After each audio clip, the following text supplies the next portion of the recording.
temprano. Vamos a seguir con los temas de macroeconomía. Saludamos con mucho gusto a Joel Virgen, analista económico del sector financiero con sede en Nueva York. Joel, ¿cómo estás? Buenas tardes.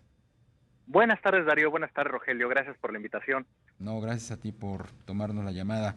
La economía mexicana pues está registrando un avance de 1.5% trimestral en términos reales, de acuerdo con datos del INEGI. ¿Tú cómo estás viendo la evolución de la economía? Hay quienes dicen que se está empezando a estancar.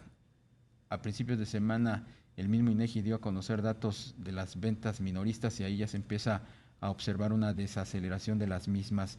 Parecería que los motores económicos que impulsan la actividad pues se están frenando, ¿no? Sí, dos comentarios. Efectivamente, buenas noticias las que confirmó hoy el INEGI para la actividad del segundo trimestre, como bien comentas, el 1.5% trimestral. Es positivo, siguió acelerándose, bueno, siguió la recuperación económica que empezamos a ver desde el año pasado, pero hacia adelante, como bien mencionas, el dato de hoy de junio, que obviamente también ya es pasado, pero julio se antoja una cifra muy similar, al menos una contracción mensual de 1% más o menos. Coincido contigo, esto es evidencia de que la recuperación se comienza a desacelerar. Simplemente creo que yo puntualizaría, era una trayectoria o una dinámica esperada, puesto que recordemos, buena parte de esta recuperación que hemos visto se dio a la par de la reapertura sobre todo del sector servicios en México que empezó el año pasado y del aumento en movilidad de la gente, ya sea a sus trabajos, al sector servicios, al súper, a la farmacia, etcétera.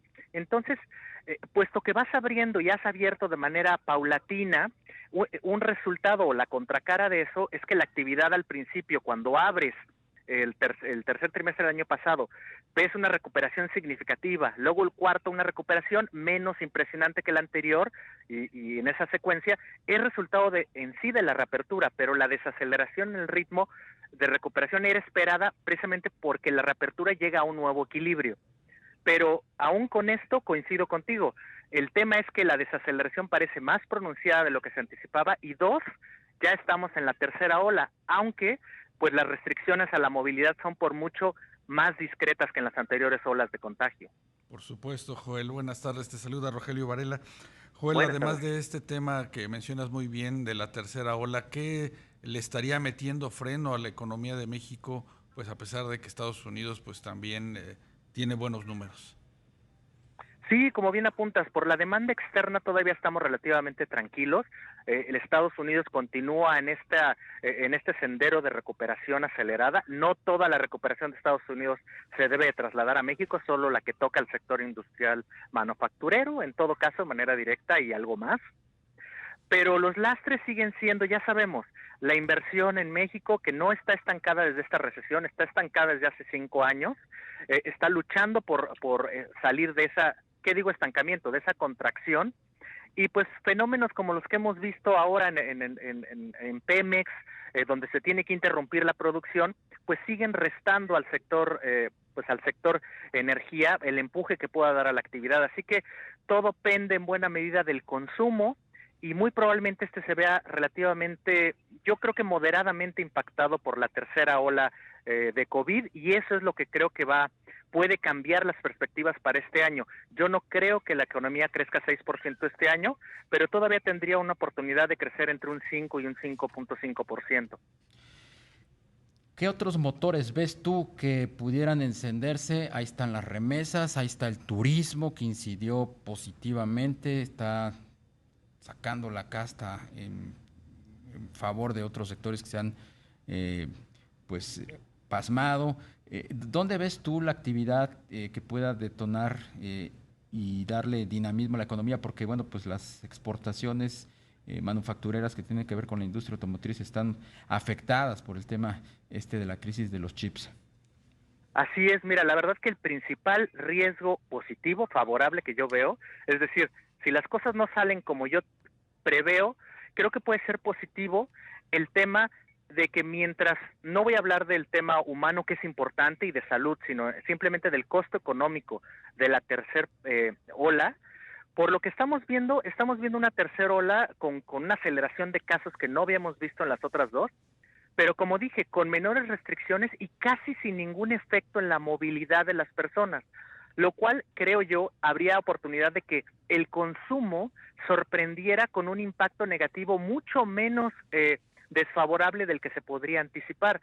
Déjame darte 3 números muy rápido, y es un ejercicio meramente aritmético. Si en lo que resta del año, como consecuencia de la tercera ola, tuviéramos un comportamiento similar al de la segunda ola en términos de desgaste económico, nos quedaríamos en un 6% en el año. Si fuera una fracción del costo tremendo que tuvimos en la primera ola, digamos de un cuarto de eso, tendríamos un crecimiento del 4%, y si fuera la mitad, de alrededor de un 3%. Yo descartaría que fuera tan tremendo el impacto y veo muy probable que sea muy similar, solamente ligeramente por debajo de la segunda ola. Es decir, para contestar tu pregunta, creo que la probabilidad está del lado de que el consumo nos sorprenda con una menor erosión como consecuencia de la tercera ola de COVID. Y en la parte del consumo, Joel, ¿cómo ves que las familias mexicanas perciben el tema de la inflación? Mira, yo creo que ahí son 2 puntos. El primero, y es natural, y lo escuchamos todos los días, hay una incredulidad tremenda respecto a si la inflación que publica el INEGI representa la inflación de los individuos y las familias. No tiene por qué hacerlo, porque recordemos, el INEGI mide una inflación, vamos a decirlo en términos generales, promedio, una canasta promedio, y dada la polarización del ingreso en México, creo que es muy raro que nuestra inflación familiar coincida con la inflación del INEGI, pero sí nos da una idea de la trayectoria. Entonces, yo creo que lo que veo a mi alrededor es una percepción de mayor inflación, que puede ser normal en algunos casos, en otros no. Ese es un primer punto. Y un segundo punto, creo que esto solamente refuerza la expectativa, por ejemplo, de reacciones gubernamentales como un nuevo incremento de doble dígito al salario mínimo este mismo diciembre, si no mal recuerdo sería el tercer consecutivo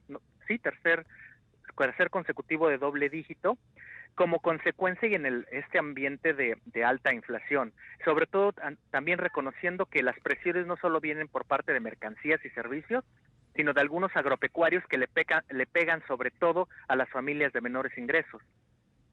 A las familias de menores ingresos. El Tratado de Libre Comercio puede ser, digamos, uno de esos motores a los que me refería hace un momento. Y por ejemplo, cuando hablamos del TEMEC y atendiendo pues a esta circunstancia que vive la industria automotriz, ¿qué otros sectores pueden ser puntales para reactivar el dinamismo de la economía? Sin duda, yo creo que más allá de la automotriz, que hablamos diariamente de él, subestimamos el papel que tiene México en los grandes mercados como el estadounidense y fuera del estadounidense, en eléctricos, por ejemplo, en electrónicos, donde México tiene, a veces es cabeza, lidera los bienes importados en los Estados Unidos en cuanto al gusto del consumidor, y también en algunos productos agropecuarios, tanto frescos como congelados. Esos creo que son también en los que se puede estar apoyando el buen comportamiento del consumo en los Estados Unidos y su impacto directo e indirecto sobre México. Joel, y en el caso del turismo, ¿tú ves que ya va a tener un peso pues relevante en la actividad económica en este año? Fíjate que ahí no estoy positivo todavía. Sí veo desde acá de Estados Unidos que sin duda México sigue siendo un destino directo, un destino en el que está en las mentes de los estadounidenses y de otros orígenes de turismo, en los primeros lugares. Sin embargo, sigo viendo en la contexto de la tercera ola, pues todavía cierta reticencia a viajar. Por ejemplo, aquí en Estados Unidos buena parte del turismo se está llevando a cabo por carretera. La gente va a donde puede ir por carretera. Entonces todavía veo este año muy difícil que veamos esto, pero el siguiente creo que sí, las condiciones están sentadas para que sea un mejor año. Simplemente ayudado por la base de comparación tan baja, puede ser un buen año para el sector. Por supuesto. Pues Joel Virgen, analista económico del sector financiero basado en Nueva York, muchas gracias por atender a nuestra llamada. Gracias a ustedes, buena tarde. Buenas tardes.